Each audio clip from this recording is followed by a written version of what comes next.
Bonjour à tous et bienvenue chez Trading Institute. Nous allons commencer l'analyse du jour, comme on vous a présenté un peu la semaine, donc sur l'analyse de lundi, avec tous les datas macro comme les datas micro, comme l'analyse technique un peu plus sur du moyen terme. Et aujourd'hui on va commencer à faire vraiment des analyses daily pour prendre cas par cas et on va revenir sur les points earnings. Il nous reste des résultats des financières pour finir ce mardi dans les plus connus United Health Group, donc Bank of America, Morgan Stanley, etc.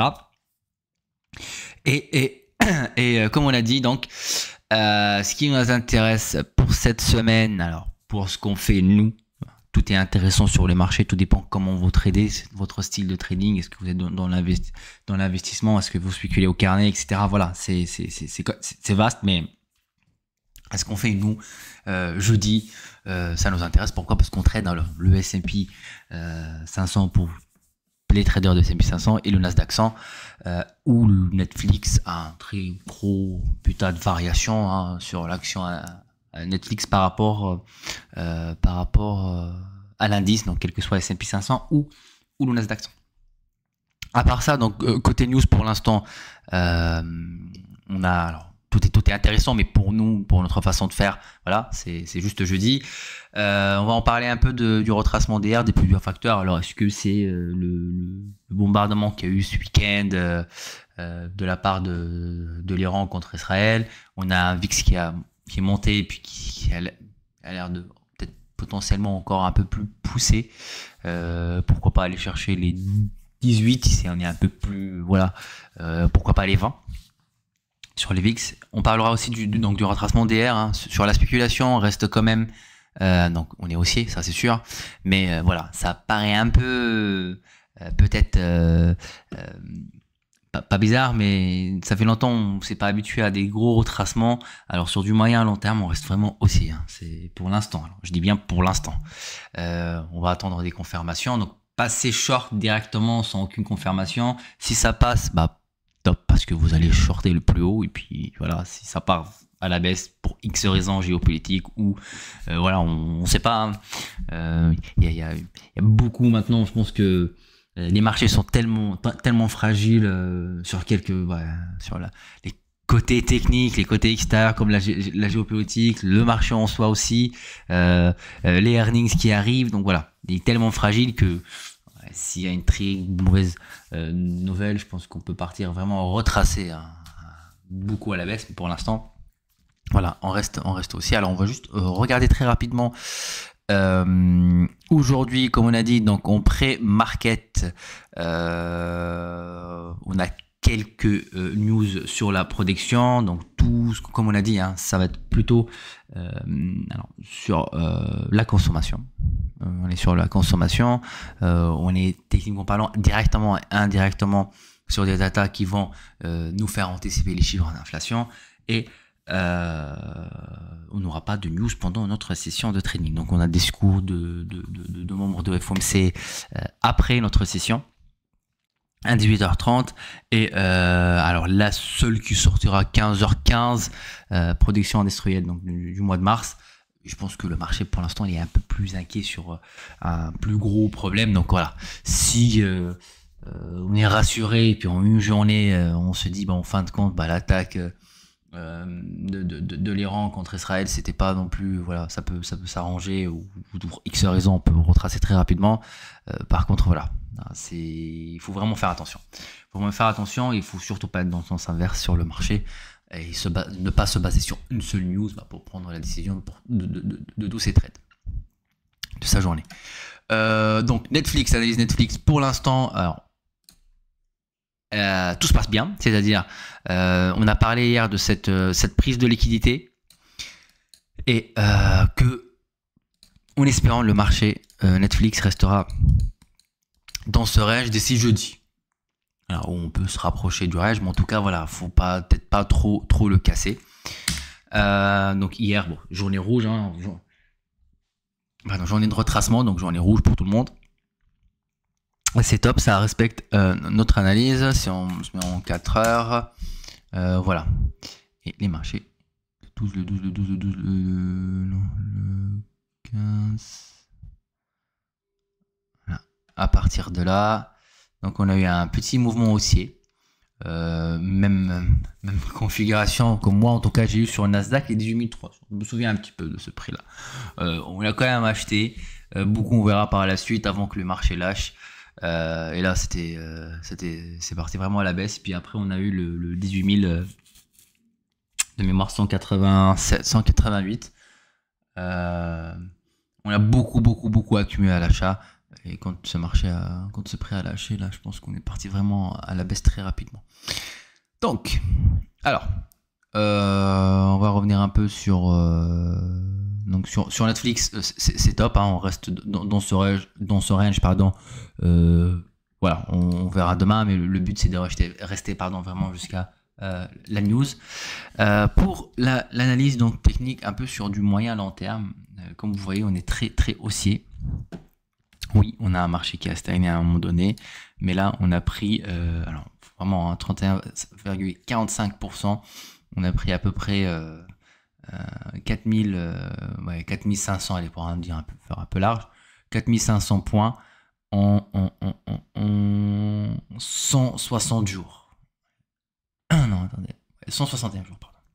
Donc, plutôt sur un mouvement bullish, plutôt pas mal. Maintenant, on a retracé, alors depuis la touche du haut, pardon, on a retracé à 4,12%, 770 points pour l'instant, sur quand même plusieurs jours depuis qu'on a touché ce plus haut du range. Donc on reste à peu près un mois et demi. 6 semaines avant de commencer un retracement. Maintenant, vous voyez, hein, des zones d'achat sur du long terme, mais là on parle de l'investissement à aucun moment avec un effet de levier, etc. Et ben on aura un retracement weekly. Alors oui, ça a l'air loin. On est à 3000 points vers le bas. Mais voilà, on part sur le côté technique et plusieurs probabilités de scénario. Mais oui, tout est possible, hein. C'est comme si on allait chercher les 20 000 sur le Nasdaq. C'est possible aussi d'aller chercher les 14 000. C'est possible aussi d'aller chercher les 22 000. Voilà. Maintenant, il faut juste calculer un peu la probabilité et les chances quand même d'avoir ce scénario.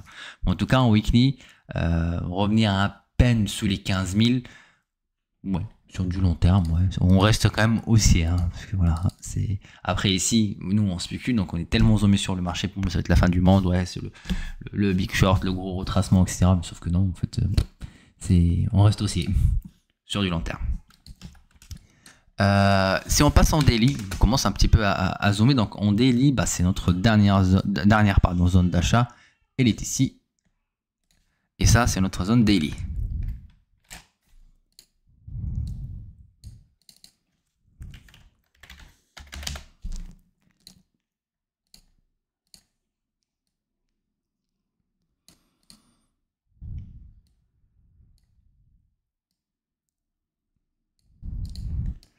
Donc, voilà, attendez, je vais l'enlever, on verra pas la suite. Donc notre zone daily est ici. Ce qu'on peut voir alors sur ce très gros mouvement haussier, donc pour l'instant, on est potentiellement donc sur des prises de liquidité. Donc on va commencer à tracer cette des très grosses zones de liquidité. Donc il y a cette zone là qui était prise hier. On a là pour l'instant, reste à confirmer pour aujourd'hui. Mais est-ce que on est sur une prise de liquidité ou pareil, on va pousser à la baisse? Donc une prise de liquidité, c'est quoi? C'est qu'on revient, on a de la liquidité vendeuse ici. Et ben on profite de la contrepartie si on veut acheter. Et puis on part à l'achat. Donc s'il y a un big money entre parenthèses qui va rentrer sur le marché, il doit chercher la contrepartie. La contrepartie, c'est des anciens acheteurs qui sont en stop suiveur, qui sont en BE, qui sont en stop loss, etc. Et donc ça, c'est une potentielle contrepartie. Et là, on est sur une prise de liquidité, un fake breakout. On fait semblant de casser pour aller chercher toute cette liquidité-là. En même temps, on aura des shorts de l'autre côté. Donc, il y aura des ventes à découvert, donc des ventes initiales sur le marché, où on clique directement sur le bouton donc rouge vendre pour rentrer sur le marché. Et là, on a une très grosse contrepartie. Si on veut vraiment acheter en masse, et ben c'est à partir de là. Donc là, on est sur une prise de liquidité avec breakout. Maintenant, si on veut profiter de cette liquidité comme on l'a fait ici pour pousser le marché à la baisse, pour faire simple, on a, comme on dit, un peu une cascade de stops, c'est-à-dire on va taper un acheteur avec son stop BE, c'est-à-dire flat, et bah cet acheteur, qu'est-ce qu'il va faire? Il va vendre automatiquement, et en face, il n'y aura pas d'achat, il n'y aura pas de contrepartie. Pas comme ici, si on peut potentiellement faire un fake breakout, et bah ici, non, on va juste pousser sur le stop des acheteurs, les BE, ils vont vendre massivement, ça va aller chercher les stops des acheteurs qui sécurisent un peu plus rapidement, qui ne sont pas très loin derrière, ils vont vendre, etc., pour aller chercher plus de zones, plus on aura des shorts en spéculation. Hier, il fallait vraiment shorter, donc voilà, donc on a plus de liquidité vendeuse, donc on a moins d'acheteurs en face, et le marché décale très rapidement. Maintenant, zone intermédiaire, on fait attention, c'est vraiment pas... Alors, ouais, alors on peut. Honnêtement, oui, on peut. Une zone daily, ouais, on a pris la liquidité ici, ouais, on peut. Franchement, on peut le prendre en compte, hein. On peut prendre cette zone en compte et puis dire c'est vraiment la dernière zone daily. Ouf, ouais. Ouais, je suis un petit peu... Parce que si on passe en 4 heures, qu'est-ce qu'on a en 4 heures? Est-ce qu'on aura un... Ouais, on la zoom en 4 heures, c'est ici.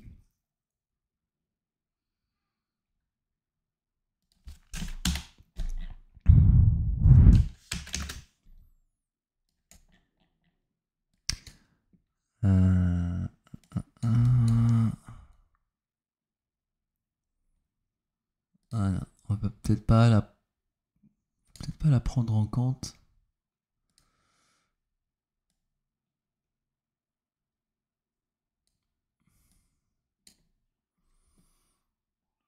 On verra.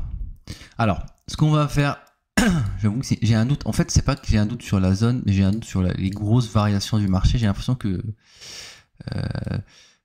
quand je fais des analyses, parfois, je me donne une marge supplémentaire entre parenthèses et me dire, voilà, il peut aller, soyons fous, 200 points vers le bas et puis il va 400 quoi. Donc c'est vraiment un peu ça qui me manque en ce moment de vraiment un peu prendre les bonnes variations, mais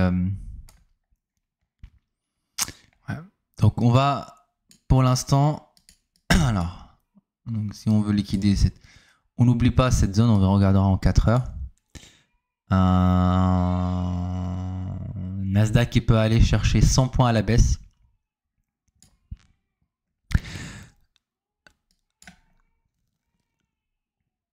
Ouais. Et si je mets ici,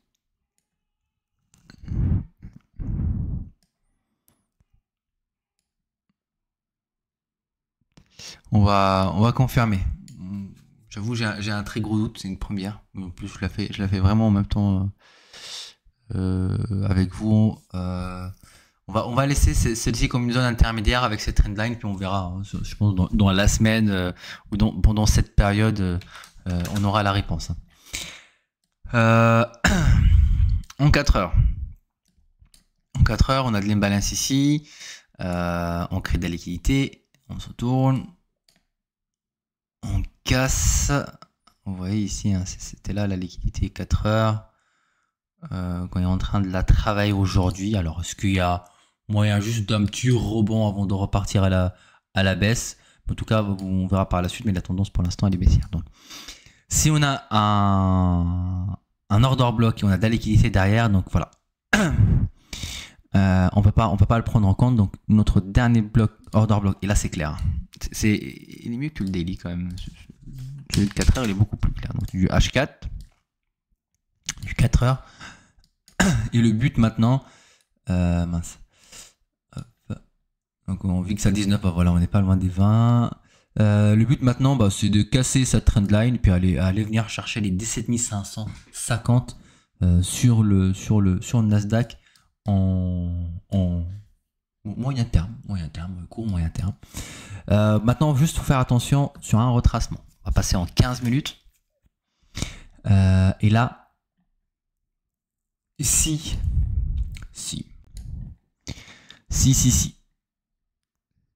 nous sommes sur une journée de retracement, il faut faire attention un peu sur ces liquidités ici.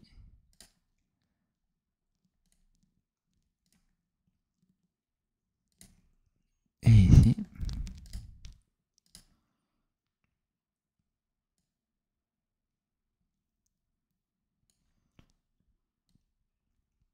C'est au cas, c'est des 7900. 36, bon, voilà. Et on traverse cette zone intermédiaire, donc faites vraiment attention sur cette toute petite zone intermédiaire M15. Parce que si on veut continuer baissier et on veut juste aller chercher à peine de liquidité entre parenthèses pour encore pousser à la baisse, et c'est là. C'est par là. Si on casse cette zone, on passe potentiellement haussier. Et sinon, on peut se retourner vraiment directement sur cette zone-là, sur le Nasdaq. Maintenant, on va un peu regarder en étant vraiment zoomé sur les marchés de la liquidité ici. Ici, à l'achat, on va être sur du purement scalping, on n'a pas d'imbalance, tout était mitigated. Beaucoup de liquidité, hein, c'est tout à fait normal, hein, beaucoup de liquidité. Alors des toutes petites liquidités, mais quand même qui sont vraiment intéressants, hein, pour le coup, j'avoue, c'est plutôt pas mal. On aura, je pense, un marché qui va quand même bouger.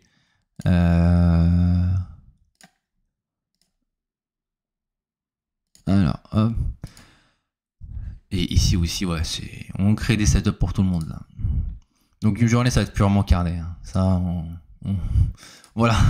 Je pense au moins, on n'est peut-être pas d'accord sur la direction, mais je pense au moins on est tous d'accord qu'aujourd'hui, le seul moyen, c'est le carnet d'ordre pour pouvoir entrer en position. Sinon, je pense que c'est un petit peu flou.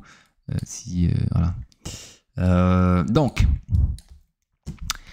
on verra à l'open.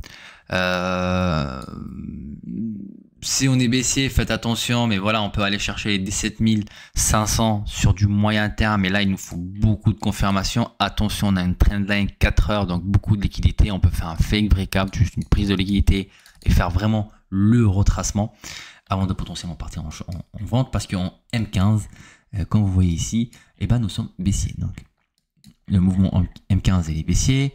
On a ce range, donc on accumule beaucoup de positions, on vient de liquider et on revient quasi dans cette zone de short M15, donc initiale, hein, ici. Et là, on envoie le mouvement. Ici, on est sur un mouvement comme overextended, donc il y a de quoi retracer à la hausse. Tombons pas dans le piège de tenter des retracements et que le marché part sans retracer. Comme vous avez vu, pareil, hein, à l'achat, on est parti sur des mouvements overextended. Pas besoin de retracer 200 points pour prendre 1000. Et le Nasdaq est retracé que 50 pour prendre 1000. Donc voilà. La même chose sur des shorts, donc faites attention, hein, on va pas rester un peu à l'achat. On dit allez, il retrace ici, c'est là je passe en short. Si on voit qu'il short directement et on casse cette zone là, on passera en short pour aller chercher un peu les 17 500.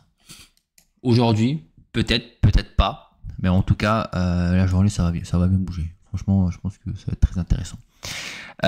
D'ici là, prenez soin de vous. N'hésitez pas à regarder l'analyse. Et puis si vous avez des questions, revenez vers moi sur le Discord et on se retrouve sur à 15h30, un peu avant, pour faire une dernière mise à jour, préparer le plan technique, donc sur le carnet, techniquement parlant, pour le trader, parce que on a dit que c'était plus une journée scalping. Et d'ici là, prenez soin de vous et à tout à l'heure. Merci à tous.